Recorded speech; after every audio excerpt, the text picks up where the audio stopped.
That's a gay-ass podcast. What? That's a gay-ass podcast. What? A really, really, really gay podcast that we call That's a Gay-Ass Podcast. That's a gay-ass name for a gay-ass podcast. Peru Flores, I feel like I've seen war, but the fact that Halloween is over, can we celebrate that? Let's celebrate. It's like, at the end of Cold Mountain when Nicole Kidman finally says J.Lo, Inman, and you're Inman. It's you, Eric, you're Inman. I was hoping you'd have a Cold Mountain reference within 2 seconds, and you did. And for all the listeners who are watching, I look and sound like this because I feel like I have been through war. I was out very late last night at my final Halloween party, and once the paywall goes up, I'll talk about why I was out so late. But before we get there, Peru, happy gay ass Sunday to you.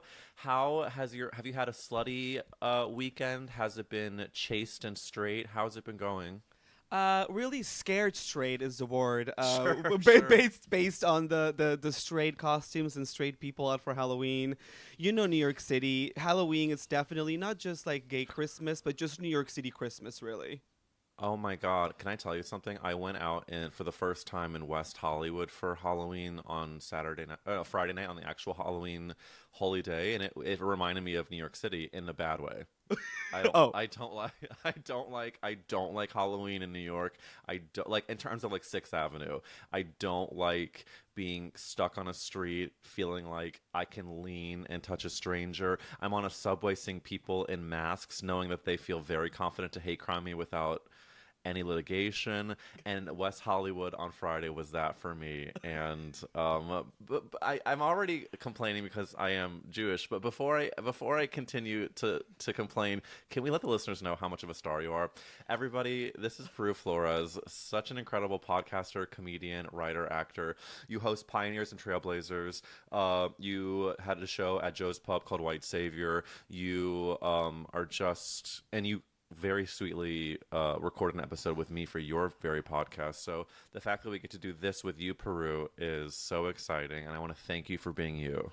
Thank you for being you. The crossover that everyone's been waiting for, first and foremost, let me just say. I agree. Thank you. If we could have been a Halloween costume duo, I don't know what we could have been. I'm trying to think of things we could have been together. I'd be the mountain. And I'll be the well. I'll be the well where You'll be the well. I'll be the well. All the secrets, Everybody would know what we were immediately without even asking. They would Cold know. Mountain. Last night I went to a party where there were 5 or 6 different gays dressed up as different Parker Posey characters. I thought that was really inspired. I like the Parker Posies, but have you seen all of these different Sabrina professions and hobbies? The Sabrina carpenters, some Sabrina machine dishwash fixers. Have you not seen those? I know. Then I'm not signed up for that. I do think this year is an elevated year when it comes to gays and Halloween. I mean, first of all, the whole structural meme of I hate gay Halloween, blah, blank, blank, blank. I had a straight girlfriend text me saying, she's like, I think it's jumped the shark. I think it's gone too far. So, I mean, should we talk about what happened to me? I mean, are we in a safe space? Any litigations pending? Do we need to worry about the litigations? No lawyers are Okay. on call, but I think that's partly why. I just, I feel like we should take the opportunity to at least touch in on it. Can you tell me from your outside perspective, what do you think you would have felt if thousands of strangers said, look how ugly he is, and then 60,000 people liked those tweets? How do you think you would feel, and how do you think I should feel? I hate to play the queer brown immigrant card, but Play it, girl. As a queer brown immigrant, I'm like, it is very triggering to see people just so incensed by something that you have no there's no control over the way we look or the way that we are just thinking or wanting to present ourselves. And mind you, out of all things to hate train on somebody, just wanting to do something silly, easy for how all these things that anyone can relate to, out of all the things to do to hate on it, it is bewildering to me. So please walk me through your experience, A through Z, please.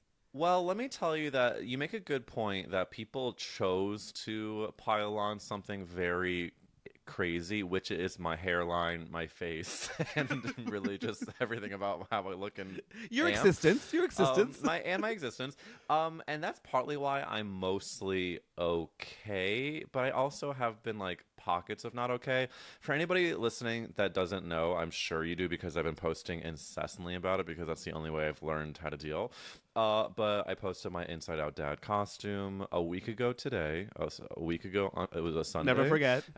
Never forget, 8:30 a.m. on Sunday, whatever, October 20 something that was. And by 3 hours later, I was getting piled on by first like tens of people saying you look really ugly and you look like you're doing a bad job posting the Inside Out Dad. The bulge, I thought was like a funny gay meme reference, talk about like gays referencing niche things, and it just became that I was too old and ugly to dress up as what is considered a canonically hot character.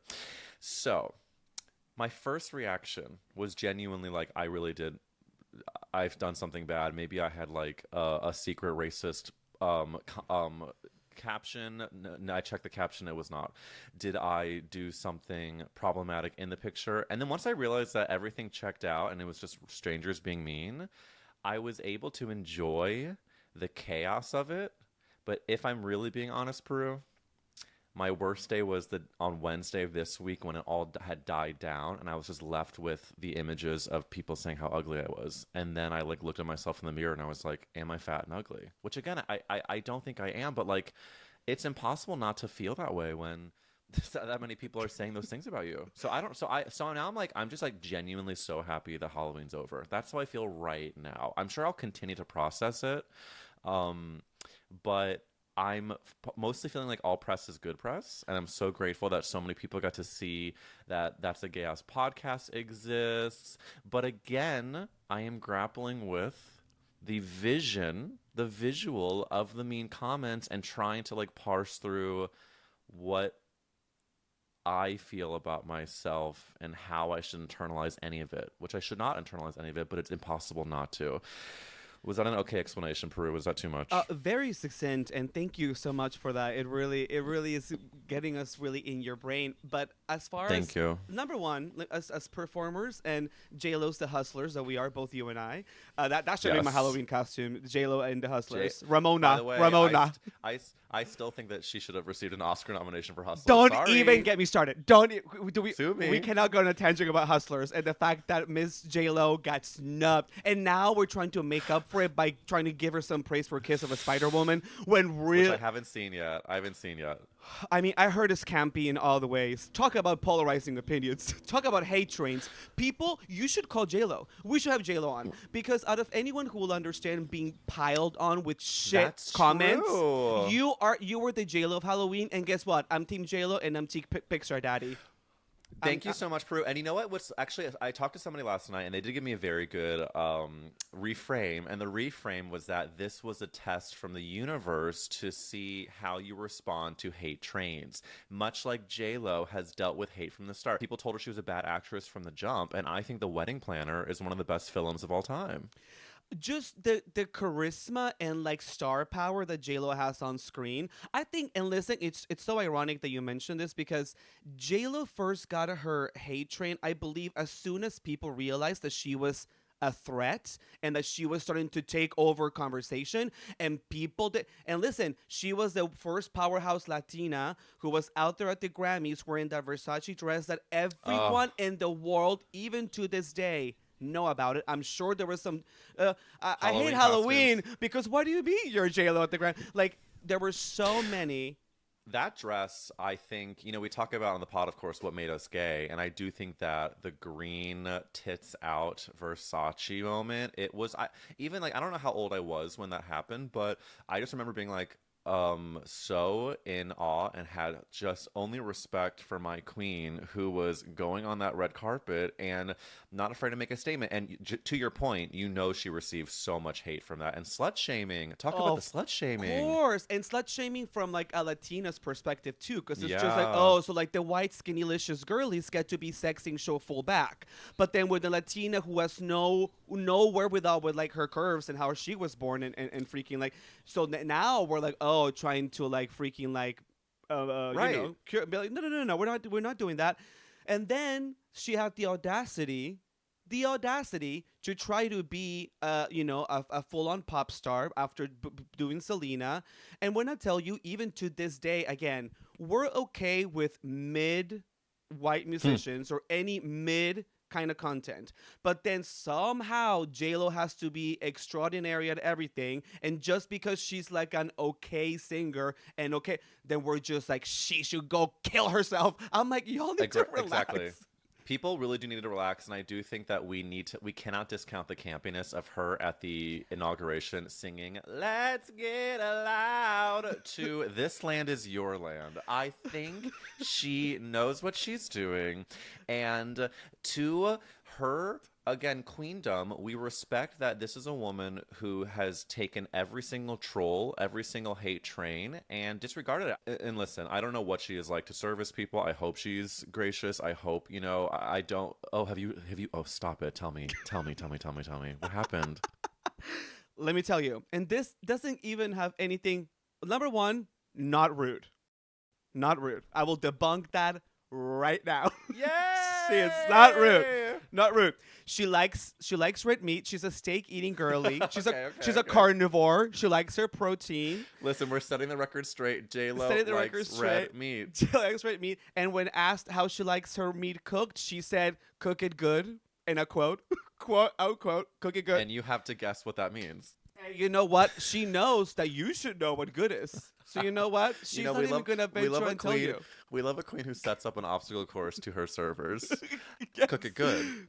Cook it good. You're like, oh my God, good. You're like Googling what is good. As we know, obviously medium rare to medium is the perfect temperature. Thank you. And she was there with lunch. She had like 3 bodyguards with her. She would not stop smiling. She's not very much like an eye contact queen, but to be honest, when you're at that level of famous, I feel like eye contact can be pretty intimidating. I would venture out and say, because then like, I don't know, like you're so used to seeing everyone look at you. I think that like the whole idea of stars not making eye contact should be also debunked, because it has to be difficult to register literally like hundreds of eyeballs on you. It has to be a lot, so you kind of have to be able to deflect. And again, also like eye contact is an invitation, and so like if you don't want to engage with somebody, like the most natural, like I live in New York City. When you're in the subway train and there's someone who's being suspicious or acting erratic, what's the first thing you do? Make eye contact with them? No. You try to divert eye contact to not engage. So this is all survival mechanism. Rule number 1, 2, and 3, honey. Don't make eye contact. So then to make it a full circle, I, am embarrassed to admit that when I did go out for Halloween, on actual Halloween, a week after all this happened, I was like, I was worried about like, if I was going to be clocked as the ugly inside out dad. How do you think I should look back on this? Like, what do you think will be a year from now, thinking back to the time that this all happened? What do you think this will be framed as? What do you think? Do you have any advice for me? What do you think? Listen, this is gonna be like the next Britney Spears movement, like free Eric. Like you're gonna have your CBS morning, like expose on Sunday. You're a year from the day Gayle King's gonna be interviewing you, being like, Eric, how did you feel looking back? Do you feel like it was warranted?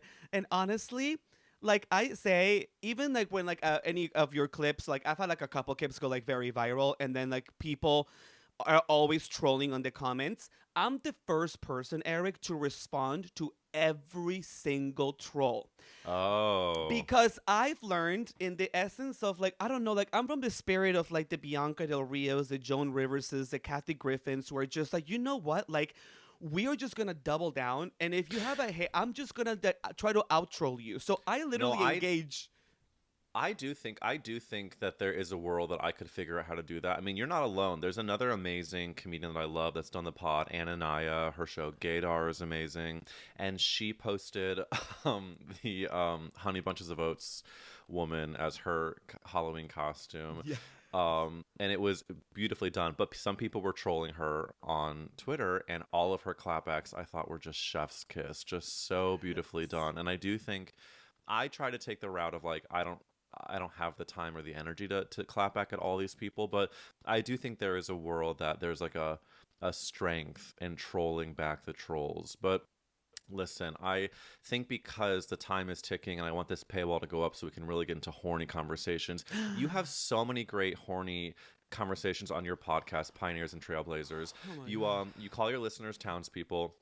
And the townspeople are very much used to you talking about Bush, talking about hookups that go awry, talking about, I mean, can you clear up for the listeners here? Nick Rosenthal is your co-host on the pod currently, yes, or currently no? Currently, no. So Miss Nick, shout out Miss Nick Rosenthal, clown face bitch on TikTok. I'm Such sure a lot fan, of such a fan. big diva energy. Also someone who's very in the know about trolling comments. And so there's like a dynamic too. Like she's not really one for engaging because she understands that like social media is just not real. So these people, for all we know, are just Russian trolls or Chinese bots. Right. But like I'm very much like I'm a troll myself. So I'm just gonna out troll the trolls. But Nick took a step to focus on some like mental health and privacy and just having her like J.Lo no eye contact era right now. Good. But I'm having my just like everyone see every single inch of my body for free. For free. But we do have a couple seasons from the Pioneers and Trailblazers in which we have been it's only us talking about literally all of our hookups in detail, which is the reason why like I don't think we could ever get monetized on that platform because like we're so candid on, which I think is okay. I don't care. I think it's okay. Yeah. I'm like not a businesswoman, and so the fact that I'm able to like have this podcast still running and have this Substack, which by the way, huge thank you to everybody who is here on Substack. My paid subscribers are fucking icons, legends, and the moment. And since we are shouting them out, let's get into my first horny question for you, Peru, which is, do you have any horny hookups or dating moments that are very memorable that come up as something that was either salacious, delicious, dangerous, controversial, memorable in any way? You said salacious, delicious, and dangerous, which, by the way, is going to be my new Grindr headline. Please, run with it, honey. I'm running with it. You said dangerous, and one thing came to mind, and it's that one time that on Valentine's Day, I basically broke my ex-boyfriend's penis. Oh, no, I've heard of that happening.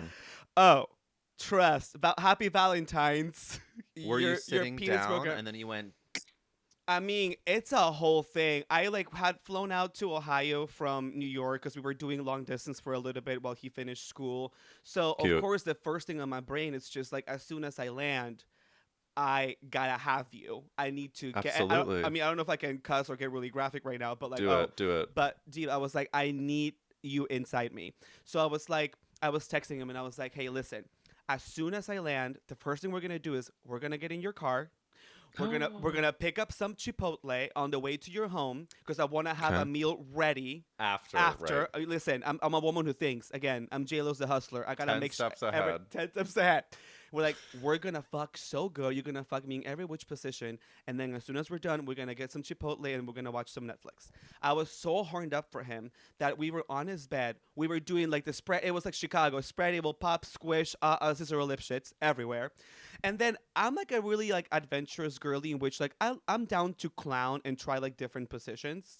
So like even if it feels weird or it doesn't ever work out, like I'm down to just like do anything.